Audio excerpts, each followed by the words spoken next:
Hello. Today I am going to show to you and prove to you that mercury, which I'm holding here in my right hand, is the most important substance that is known to humans. I'm going to do this by means of experiments and by means of reference to historical facts. Mercury is a most unusual metal. Its fact that it is a liquid at room temperature and pressure has fascinated people throughout the ages.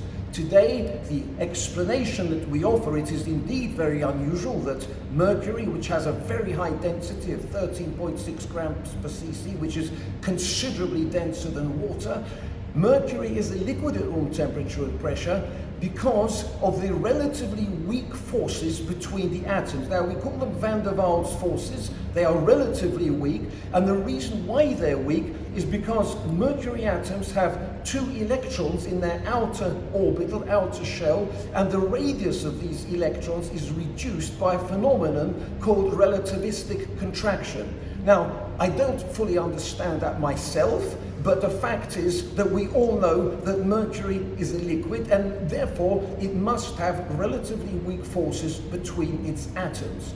Now, because it's a liquid and it has a very, very high density, it has caused a huge amount of interest throughout the ages. Mercury has been known for thousands of years. It was one of the first 7 metals known to ancient civilizations, and I can demonstrate for you a few of the physical facts of mercury before we will consider some chemical and historical facts. Now, it has a very, very high density, and we can demonstrate this density. I have a beaker here which contains mercury. There are about 500 cc's of mercury there, and it weighs 6 kilograms. It's unbelievably heavy. And rather than lifting it up, which won't show you anything, I'm going to do a very, very simple comparative experiment. I have here 2 steel bolts, and they have a density, by the way, of about 8 grams per cc. Water has a density of 1, so if I drop it in water, it immediately sinks to the bottom as we would expect. However, if I drop this in mercury, you'll notice that the bolt will beautifully float. And there you see our bolt is floating on mercury there, nicely swimming around on this very, very dense liquid. Now, this high density of mercury has been exploited, and also other properties of mercury have been exploited in the construction of many scientific instruments. And I just have one such instrument to show you here. And this specifically exploits the very high density of mercury, and this is called a hygrometer. The purpose of the hygrometer is to accurately ascertain the specific gravity or the density of a liquid. Now, this is, as you can see close up, there is a little ball of mercury at the bottom, in the bottom of the glass bulb, and then there is an area here which is a bulb which is essentially full of air, and then we have a scale here. You won't be able to see the scale exactly, but the scale is calibrated in such a way as to enable us to tell the exact density of the liquid in which this is immersed simply by the height at which this sinks to the bottom of the liquid, or in fact floats in the liquid, should I say. So I have here in this boiling tube, I have water, which has, as we know, a specific gravity, a density of 1, and I just drop it in like that, you see, and it floats beautifully. You can see the hygrometer is floating there, and in fact, on the scale, we have a reading of exactly 1 gram per cc. Now, if I take this out and place this into another tube, and this tube here contains saturated salt solution, sodium chloride, watch what happens when we drop this in. And you see, it bounces up immediately, and it doesn't even, it's got such a high density, the upthrust is so great that the scale isn't even reached. Now, clearly, this hygrometer wouldn't have been used for detecting the concentration, measuring the concentration or density of saturated salt solution. The main purpose of these was to, in fact, for many, many decades, was to measure the specific gravity of sulfuric acid, battery acid, it's known as it's called. All car batteries, to this day, they were invented in 1814, the 1840s, by a brilliant French Gaston Planté, and Frenchman in 1846, and they are still unchanged today. And we can gain an estimate of how well, what the state of charge of the battery, they're rechargeable, which makes them so brilliant, is by measuring the specific gravity of the sulfuric acid. So these were used specifically for determining the specific gravity of battery acid, as it was called. We know, of course, that this is sulfuric acid, and that used to be around, for a fully charged battery, about 1.3 grams per centimeter cubed. So the hygrometer, a most important device for measuring the density of a liquid. We're going to now put this gently away, aside, and we're now going to look at once again, reconsider this fact that mercury is a liquid. Here it is. You can see I've got a bowl of mercury. By gum, this does weigh quite a little bit. You can see the beautiful surface of the mercury reflecting as I swirl it around. I shall very quickly put it back here. And what I wanted to do and tell you is that mercury, how can we actually turn mercury to a solid? At what temperature does it freeze? That was of considerable interest to scientists for some time. And I simply am going to solidify some mercury for you in this beaker. And I'm going to pour a small quantity of mercury here from this bottle which I have here, and I'm going to turn the mercury to a solid by very, very considerably reducing its temperature. So here we go, a small quantity of mercury there, just like that. We don't need a large amount. And in order to turn it to a solid, the freezing point is minus 39 degrees centigrade. We cover it with something, obviously, which is much, much colder. And I have here, in the laboratory, I have some liquid nitrogen. Now, liquid nitrogen is another element, a non-metal element, and its boiling point, indeed, making liquid nitrogen was a huge achievement by the physicists of the 19th century. Its boiling point is minus 196 centigrade, so that's much lower than the minus 39, which is the freezing point of mercury. So I've now poured some liquid nitrogen onto my liquid mercury, and we have a most interesting experiment and profound experiment here in the domain of physics, because we have an experiment in which we have all three states of matter. I have mixed together two liquids, liquid nitrogen and liquid mercury. During the course of this experiment, the liquid nitrogen boils away into a gas, gaseous nitrogen, whereas the liquid mercury turns to a solid mercury. And therefore, we have a situation where we have the three states of matter all in one little container like this. And in specific physics terms, we say that the latent heat of vaporization of liquid nitrogen is being exchanged for the latent heat of fusion of mercury. And in a few minutes, this will have turned, the mercury will have turned to a solid, and we'll have a look at that, as I said, shortly. Now, because mercury is a metal, it exhibits several characteristics of metals, meaning it's a good conductor of heat, it has a shiny luster, a good conductor of electricity, but also mercury is particularly unusual in that it can form many amalgams or mixtures or alloys with itself and with other metals. An amalgam is a name given to a special type of alloy which involves mercury and dissolving another metal in it. And very many metals indeed do form amalgams with mercury. Indeed, I have an amalgam filling in my mouth which is made from mercury, silver and tin, and that was put into one of my teeth here way back in 1961, and it's still there, and I'm still The tooth is there and I'm still fighting fit, you see. So there we are, a very useful property is this business of making an amalgam. But you see, I have a small amount of mercury in here, and I'm going to show you how we can dissolve another metal in it. And I think the metal which would be most suitable would of course be the king of metals, which is gold. Gold, of course, one of the most unreactive metal, and also known for thousands of years, played a special role in the philosophy of the alchemists, as I'll be talking about later. And if I now take a small leaf of gold here, you see, and I place it inside my mercury here, and now I'm going to quickly put the top on. I'm now going to show you a little magic. I'm going to show you magic. So there we are. There is our gold floating on mercury. I'm now going to shake it up. Abracadabra. Amazing. Can you see? It's gone. Where has it gone? Has it disappeared? No. It's formed an amalgam. There is a tiny amount of mercury which is now dissolved in this, a tiny amount of gold which is dissolved in this mercury, you see, and we have this extraordinary effect, you see, of amalgam formation. Now, having showed you then, so metals, mercury very typically metallic, it interacts with other metals. Now, a little bit about its history.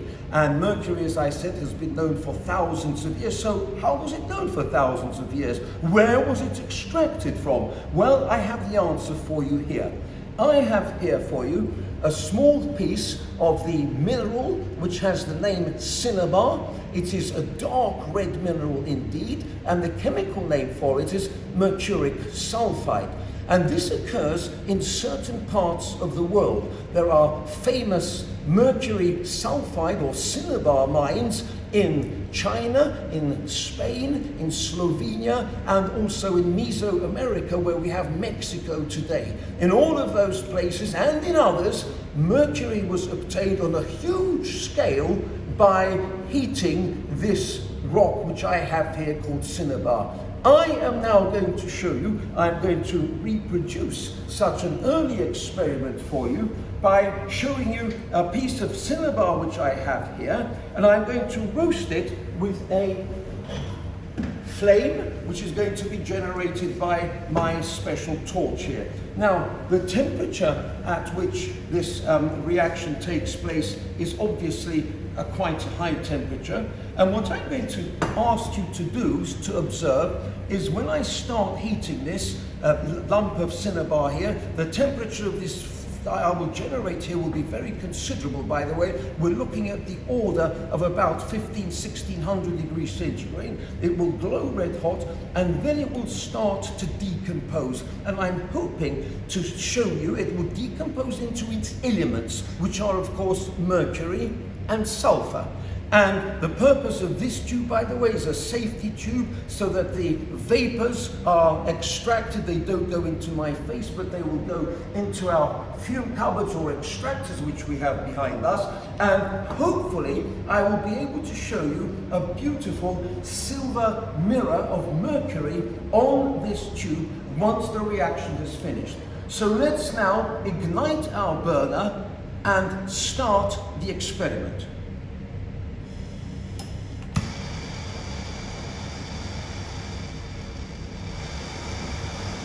So there is our flame burning, and now we start to heat up the cinnabar.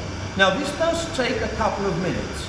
It's not an instantaneous reaction, and certainly the ancients would have done this in furnaces, and it would have taken a huge amount of time. But this is the way that mercury has been manufactured, and this continues to be manufactured from its ores. So this then is mercury ore, otherwise known as mercuric sulfide, being very strongly heated. It's already turned colour into a dark grey. That will be the mercury on its surface, and hopefully we will shortly start to see mercury vapour condensing on the cooler part of the tube.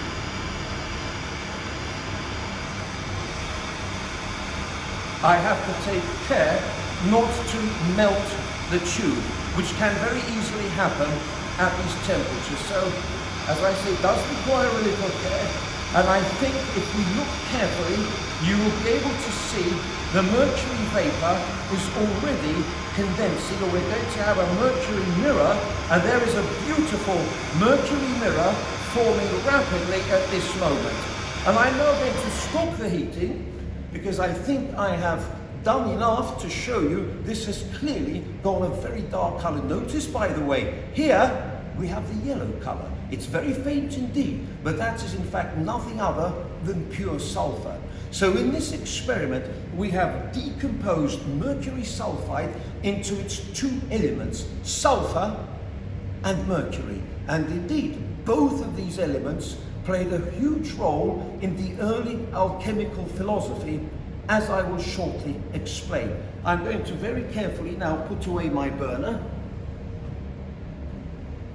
and then we'll let this cool down. We're going to let this apparatus cool down, and I will just bring it up though before we put it away, so you can see, very hopefully, can you see the silver sheen on the tube? And that is in fact nothing other than mercury. It's a mercury mirror, and there is a little bit of yellow in the other tube, and that of course is sulfur. So I'm going to put this away now very carefully into our extractor cupboard there, fume extractors, in order that the fumes of both of those elements are safely discharged elsewhere. In the meantime, let us return to our mercury. And you see, the mercury which I was turning into a solid has indeed now turned into a solid. And if I turn it upside down or show it into the camera, you'll see that there is what looks like a solid mercury. It is indeed, it's a bead of solid mercury, and it won't come out, it's actually stuck to the bottom of the beaker. So what I have done, as I said, I've shown you a piece of, I'm just looking at it myself, it does look very beautiful. It's made a very beautiful shape at the bottom there, and with a suitable background, I hope you can enjoy that view, which I am enjoying. So that then is a bit of piece of solid mercury. We shall now very carefully put this piece of solid mercury down into there, into our little Petri dish there, and it will in a few minutes of course revert back to liquid mercury. A little bit about then the history and the magic of mercury, which I was telling you about earlier. On account of the fact that mercury has this beautiful shiny luster, it has a huge density, it is a liquid, it played a huge role on people's imagination. In ancient China, for instance, it was believed that ingesting mercury could make you live longer. It was considered a supreme substance, and the emperors made fountains and rivers of mercury underground, not only in China, but also, as I said, in the Mayan culture in Mesoamerica and in other parts of the world. And the reason why I repeat is because mercury has this remarkably magical connotation. It's live. In German we say Quecksilber, quicksilver in English. And the reason why it's quick is because it moves and it flows, as I have already shown you. Now, the other interesting thing about mercury is because it had all these unusual properties of this high density, of this luster, people started associating it with magical properties of healing. As I said already, the people used to ingest mercury, making it think that it would make you live for longer. But people also started using mercury for all sorts of cures, either by making tablets that they would rub over, or some pastes which they would rub over to wounds to improve your skin, or by ingesting tablets, etc. Now, what is extraordinary, and which we haven't really understood to this day, is that mercury is an unbelievably poisonous substance. Its compounds are highly toxic. They form what's known as cumulative poisons. They lead to severe damage of the brain, and yet for thousands of years, people were taking this medicine. Now, I just wanted to show you a couple of photos, because mercury vapor was actually used to cure syphilis. And here I have a diagram. Andres, by the way, is my assistant today, and he will be showing and assisting, and I hope you can see clearly a person there afflicted with all those spots there with syphilis, and there is someone getting cold. Now, inside the barrel, there is, at the bottom of the barrel, there will be bowls of mercury like the one I've showed you. There'll probably be just one bowl, and the bowl is being warmed up. And as the bowl is warmed up, so the mercury vapors will hopefully cure the man of syphilis. Now we have a similar diagram, and syphilis was known as Naples disease, and that is because when the French marauders invaded Italy, they frequently got themselves into trouble and were suffering from syphilis. And there you see another person there hopefully being cured. Now today, we of course recognize that mercury vapor is unbelievably toxic, and we wonder how come people were using this. Well, obviously there must have been a modicum of success, because otherwise people wouldn't have carried on using this vapor for many centuries. Now, mercury also played a very serious role in the alchemical philosophy. The alchemists, whose philosophy was based on the theory of the elements of Aristotle, the alchemists had 4 elements: earth, fire, air, and water. But one of the theories that was deduced from that, and this was by the great Arabic alchemist, was that metals are all composed of the element sulfur and the element mercury. Now the reason is very simple. You have seen today me decomposing cinnabar into sulfur and mercury, and therefore there is people used to think differently in those days. They thought, oh, gold looks like a yellow type of a mercury and it's a solid, so obviously it must be made from that. Now, that to us, of course, is nonsensical reasoning, but we must recognize the fact that people had different parameters. They had different worlds of looking at the world, different views of the world, and we must respect this in the ancient. They were very wise people. The world of what we call correspondences. If something looks like something, then that means it must be something. Now, so great was this mercury sulfur theory that it lasted for 1,000 years. For almost 1,000 years, people believed that somehow all metals were ultimately derived from sulfur and mercury. Now, Andres, if you can kindly show us this diagram here. It's a diagram printed in 1614 in an alchemical text, and it shows you one of the great ancient philosophers here who is looking at a diagrammatic representation of the sulfur mercury here. Here you see is underground is mercury, there is sulfur there, and the vapors as they come up like in a volcano, there is the alchemist. At the top is the alchemist there, and he is hoping to combine those two vapors to make any kind of a metal. Now today, of course, this to us sounds like strange nonsense, but we must respect, as I said, the thinkers of the past and recognize the fact that what we have today stems ultimately from the thinkers of ancient generations going right back to the origins of humanity. And we must also understand that what we know today will be improved on by subsequent generations. Now let us turn a little bit more to the dawn of rational science in the 17th century. It was during the 17th century the philosophy of the alchemists was beginning to wear thin. The alchemy was a grand philosophy of the universe in which purported to explain all natural phenomena, whether it was plants or animals growing, or whether it was what we perceive as chemical and physical changes, that all came under one hat of alchemy. And there were, however, at the same time, people were making progress in technology, and mining was one of the very, very big issues. As you know, everything that we get, all the metals that we have, glasses, ceramics, many things that we use on an everyday basis ultimately comes from the ground. And so mining has always played a great role in the human culture. Now, one of the problems with mines was that they tended to get flooded. Water obviously goes down after heavy rain, so various pumping systems were devised, and what they recognized, the technologists of 16th century, 17th century, that you couldn't raise water beyond a certain level. It was roughly 10 meters.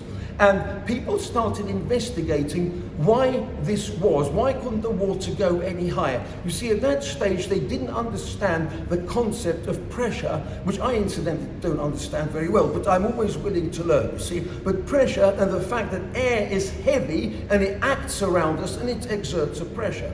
Now, one of the most defining experiments of the 17th century was conducted by the Italian scientist Evangelista Torricelli in 1643. And in this experiment, which was linked to problems with the getting water out of mines, he started using mercury to investigate how pressure acts and what the limitations are, how far you can suck mercury up. And I just wanted to show you a very, very simple fragment of an experiment and explain a little bit to you here. Now, in this tube here, you see, this tube here, I have pre-filled this with mercury. It's absolutely chock-a-block with mercury. And I'm going to invert this tube in my bowl of mercury, which I have here. And I'm going to pull the cork out once it's underneath. So I'm gently putting it in here. And now as I pull the cork out, you'll notice that the mercury continues to sit inside the tube. You see, there it is. Now, why is it sitting there, and why hasn't the mercury all come out of the tube? Well, the reason is that we understand today is because there is pressure. The air pressure is acting on the mercury and it's supporting that column of mercury. There must be a huge amount of weight of air acting on it to keep it up. Now, Torricelli pushed this experiment further, and he found out that if you fill the tube beyond 76 centimeters, that's using today's language, and you emptied it and you turned it upside down, then an empty space would appear. And this empty space became known as the Torricellian vacuum. Andres will now show you a diagram, and this diagram here, you see there is that column of, that's called the Torricellian vacuum. Now that tube is about 1 meter long. Today, and that height of that mercury column will be the height of the mercury that 1 atmosphere supports, which is approximately 76 centimeters, which is what we call atmospheric pressure. I am now going to move my bowl of mercury. If you don't mind, I'm going to move it back into my cupboard, because as we know, there will be some mercury vapor coming on. I'm going to let the mercury, by the way, just fall out. Now, what was the significance? This is the important bit. Please allow me, I'm just going to lift this very carefully and put it back into my cupboard. Now, this experiment by Evangelista Torricelli had the most profound significance, because in one foul swoop, Torricelli had destroyed the entire philosophical foundation of the alchemists. He had shown that a vacuum can exist.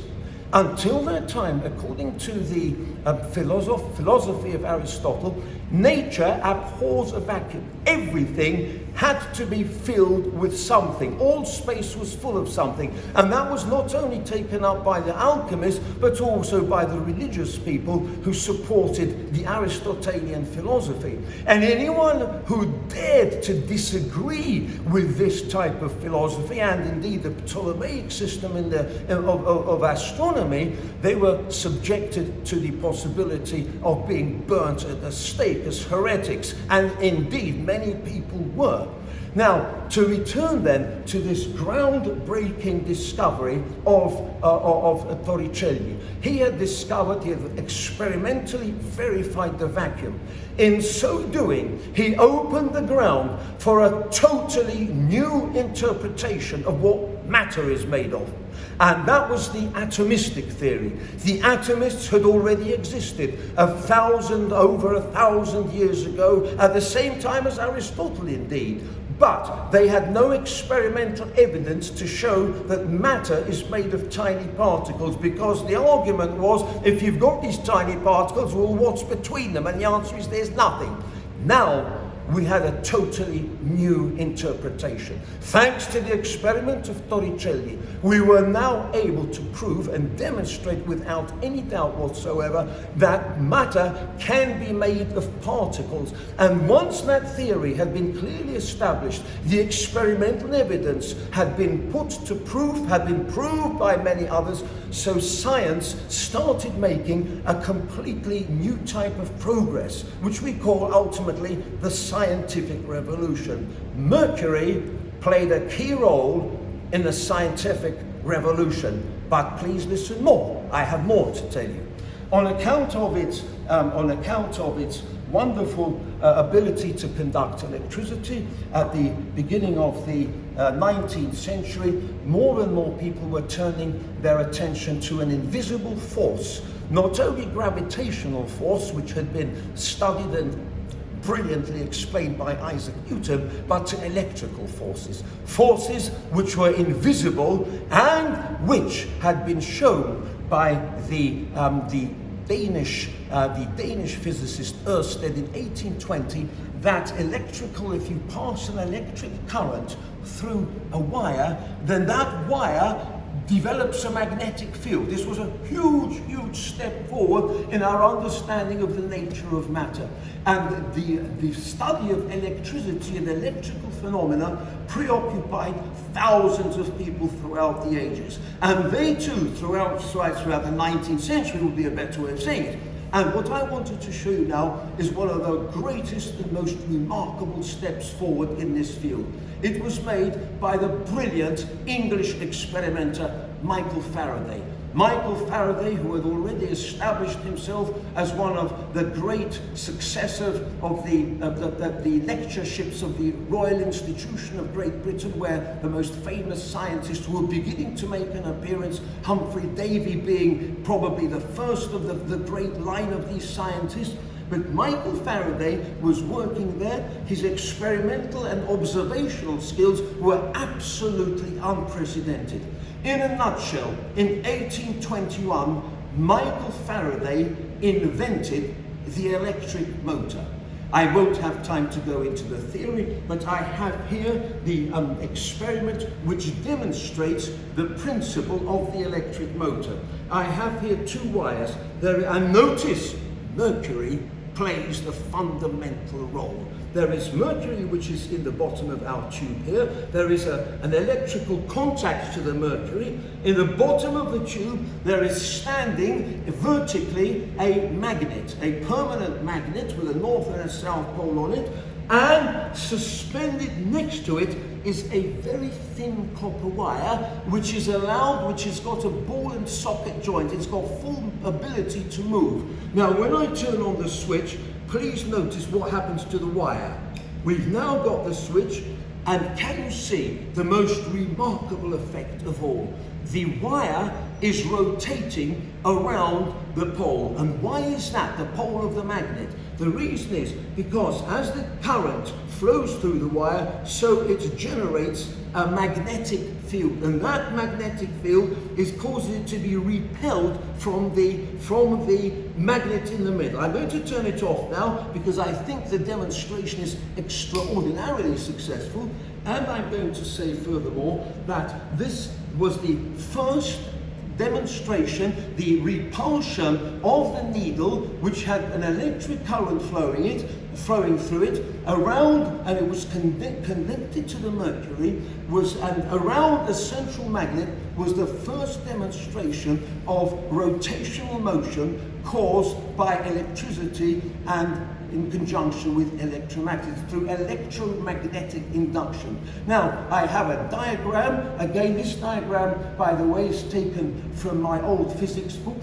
by Mr. Abbott. I was taught, by the way, by the Mr. Abbott, A.F. Abbott, at Latimer Upper School in the 1960s, and he wrote probably the world's greatest physics book. And we had to learn, by the way, this diagram off by heart, and it shows you the principles of operation of the electric motor, from which we all benefit to such a great extent on an everyday basis.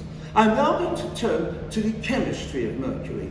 And mercury, which I have here, is going to be, is concerned here. I want to just, before I turn to the chemistry, just to explain a little bit about the position of mercury in the periodic table, and also just a tiny little bit about its electron shells. Now, it's got, as I said earlier, two 6s electrons, and those 6s electrons, when they are lost in chemical reactions, they enable mercury to form ions of a charge of +2. Can you please show us the other one first, just to show the position of mercury? It's not an element that is frequently studied. You notice it's in the same row as it's gold and, which is the other one?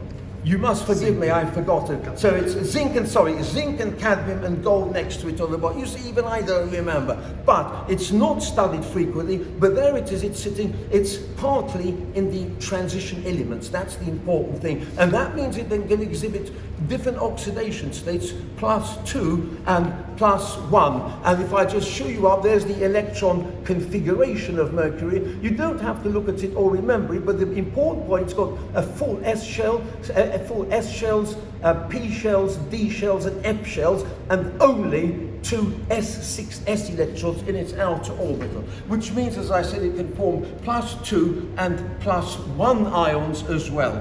Now, I'm going to just very quickly show you some chemical reactions involving mercury, and here it is. There is a little mercury, and in order to make it release ions from it, we add to it some concentrated nitric acid. Now, I'm just going to put a small amount in like that, and you'll notice in a very short space of time a very, very vigorous reaction ensuing. Now, as I said, I'm not going to show this reaction for a great deal of time, but I'm just going to hold it up, and there you see concentrated nitric acid. Shortly, the reaction is highly exothermic, so as the mercury warms up, the acid warms up, the rate of the reaction will increase, and you see, of course, brown fumes of nitrogen dioxide gas being produced. Now, as I said, the reaction, I'm just going to feel it with my glove, with my hand. It's actually warming up very slowly indeed. I'll swirl it just to see if we can speed it up by increasing the surface area, and you'll see the fumes will get,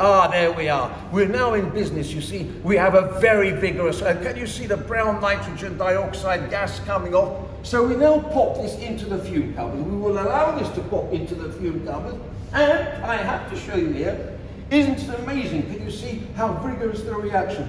Here is a reaction which I did exactly with the same reagents just a couple of weeks ago. And if you leave the mixture to stand, you'll see it's the white crystals. Now, those white crystals are mercury 2 nitrate and also some mercury 1 nitrate. There is a bit of a mixture, but the point is I did want you to see quite clearly what the products of this reaction are.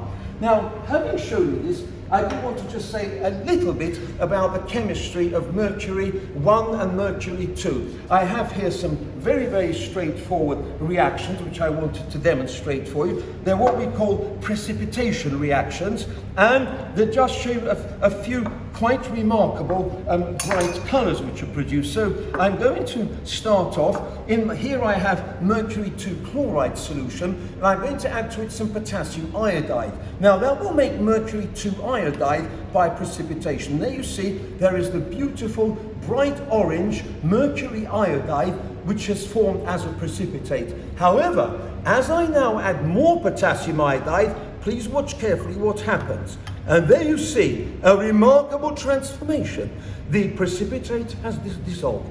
And the reason why the precipitate has dissolved is because we have the formation of a complex ion. It's the ion with the formula HgI4 2-. And it has a tetrahedral structure. The mercury is covalently bonded in a tetrahedral structure to the 4 iodine atoms. So that's the first interesting experiment. The second interesting experiment I have is to show you mercury 1 nitrate. This is mercury 1 nitrate, that was mercury 2 chloride. And here, once again, we're adding potassium iodide, but this time we have a totally different reaction, you see. There is mercury 1 iodide. It forms a bit of a precipitate. It's certainly not going to redissolve in excess. And there you see, so a completely different reaction, Mercury 2 giving a completely different type of reaction to Mercury 1. And here, just to show just another interesting precipitation reaction, I have here sodium carbonate solution, and I have here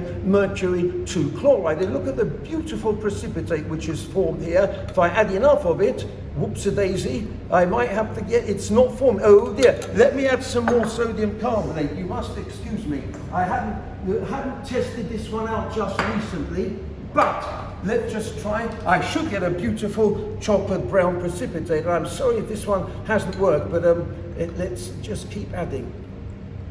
You know what, that's very disappointing. I'm sorry about that. Occasionally, you see, us chemists, we do make things, we do get things wrong. Let's see, maybe I put in the wrong one. Let's just try some more. This is, no, that's not going to be, maybe it was Mercury 1. No, it's not going to do anything, but let's just put, and I'm really sorry about that. It's one of my favorite experiments. Well, I put in some Mercury 1 there. It's certainly got some sort of a reaction. There is some sort of precipitate, and I do apologize for a complete disaster. These things do occasionally happen, but in case you have time, then you can do this experiment. Mercury 2 carbonate has a beautiful brown color. I suspect that my solution was too dilute of the carbonate. Now, I wanted to finish this particular section on the chemistry of mercury compounds with something which I call a mercury clock reaction. In here, rather, where did I have it? I had 100 cc somewhere of reagent C. Where is it, Andres? Excuse me. I'm now slightly panicking, but not to worry. We'll find it. It must be there. There it is. That's it. So we've got in there 100 cc's of what is, in fact, I'll tell you in a second. It's a mixture of potassium bisulfite. It's bisulfite, basically. Bisulfite, which is a reducing agent, and starch. And I've now added here in my second one, I've got an oxidizing agent, or I've got some mercury 2 chloride. Mercury 2 plus here, a reducing agent there, so theoretically mercury 1 plus is a possibility. And in this beaker here, I'm now going to put in some potassium iodate. Now this is a powerful oxidizing agent. The experiment is essentially a redox reaction and a complexometric reaction as well. And I haven't got time to go into detail, and I hope I have better luck with this one than the one I did just now. Andres, we have these two. What have I done? I want to mix these two together, don't I? Is that right? I mix these two together then. I mix these two together, and now I'm going to add let's add it, then I'll talk about it later. So now watch carefully. If you watch carefully, hopefully this will be better. We should get a beautiful orange precipitate of mercury 2 iodide forming. And once that orange, there it is, the beautiful orange precipitate. This is mercury 2 iodide. But if you watch carefully, a very dramatic change of color will occur very shortly. And that will be due to the formation of iodine, which is released, hopefully. It does take a few seconds, and there it is. So this, you see, the mercury clock reaction, as I like to call, it works because we have a mixture of mercury 1, mercury 2, redox chemistry, and also some complexometric chemistry with mercury complex ions, with the reducing agent, with the reducing of the bisulfite and the oxidation of the iodate. I'm now going to move to the final part, and yet another reason, which is another reason for illustrating and for proving to you that mercury is one of the most important substances known to the human race. And this reaction here, which I am going to show you, underpins the whole of modern chemistry. And I've shown you the one which underpinned the whole of modern physics, that was Torricelli. I'm now going to show you the one that underpins the modern chemistry. Now in this reaction here, which was, again, too much to talk about, in a nutshell, people were investigating the idea that metals can burn. And when the metals burn, this we're looking at the end of the 18th century, they got heavier. People started weighing things, and they found it amazing that metals could get heavier. And one of the observations which people made was that if you heat mercury for a long time, you don't burn it, and you just warm it for about 300 degrees centigrade for over a period of weeks, it develops an orange powder. Now that orange powder on the surface of the mercury, they used to call it calx of mercury. They called it calxes of other metals as well, which when they were heated strongly in air. And this here I have is calx of mercury. And what I'm going to do, I'm going to heat it up. So this experiment was conducted by Joseph Priestley in 1773, 1774. It was independently conducted by Carl Wilhelm Scheele, the Swedish apothecary, in roughly the same time. And they both observed that when they heated this orange powder, which had been obtained from mercury, that as they heated it, a gas started to be produced. And as I'm heating this orange powder, this calx of mercury now, you can observe that bubbles are beginning to appear in my trough here. So we're going to warm this up now even more and more. And as it is happening, I wanted to tell you that the calx of mercury is what we today recognize as the oxide of mercury. And as I heat this up, I may have to use a stronger burner in a second because I want to get the experiment done. You notice it's changed color from orange to black, which is pretty much the same as happened with the sulfide. And as I continue to roast this now, I will probably shortly switch to a more powerful form of heating. So if you'll excuse me, I will leave the burner here. I'm just going to get my other burner here, which will deliver a more rapid result. So this, as I said, there we are. So let's now turn on a slightly more powerful heat here, and with a bit of luck, we'll get, as I said, we are speeding things up. We're using today's techniques. I'm now going to collect the gas in a gas jar there. And what I want you to notice, and this is the important thing, I'm turning off my Bunsen burner now. I want you to notice that there is a small, thin film of mercury which is gathering, a silver film of mercury which you can observe gathering on the inside of the tube. And as you see, the bubbles are beginning to flow freely. Now this experiment, you notice, we are heating the same powder that was produced on the surface of mercury with gentle heating over a long period of time, but we're now heating it to a much higher temperature. And when you heat it at a much higher temperature, something is given off, and that gas which is given off is I'm sorry, I've blown a hole in my tube. I was talking and heating, it doesn't matter. The gas which I've blown a hole in the tube, so it doesn't matter. We have enough here with which I will very shortly show you that we can relight a glowing splint. Now the gas which I have here is what the great French chemist Antoine Laurent Lavoisier called oxygen. And until that time, the name that had been given to the same reaction had been slightly differently interpreted by Priestley and slightly differently by Scheele. Now, here we are. We have a small amount here of oxygen, and it is my sincere hope that it will relight a glowing splint. We don't have a great deal, and as I said, we haven't had a great deal of time to practice, but the light is got. So let's see if we can at least get it to relight the splint once, proving our point. So fingers crossed, and there it is. Once relit. So we have made the gas which was called by Carl Wilhelm Scheele Feuerluft, the gas of fire.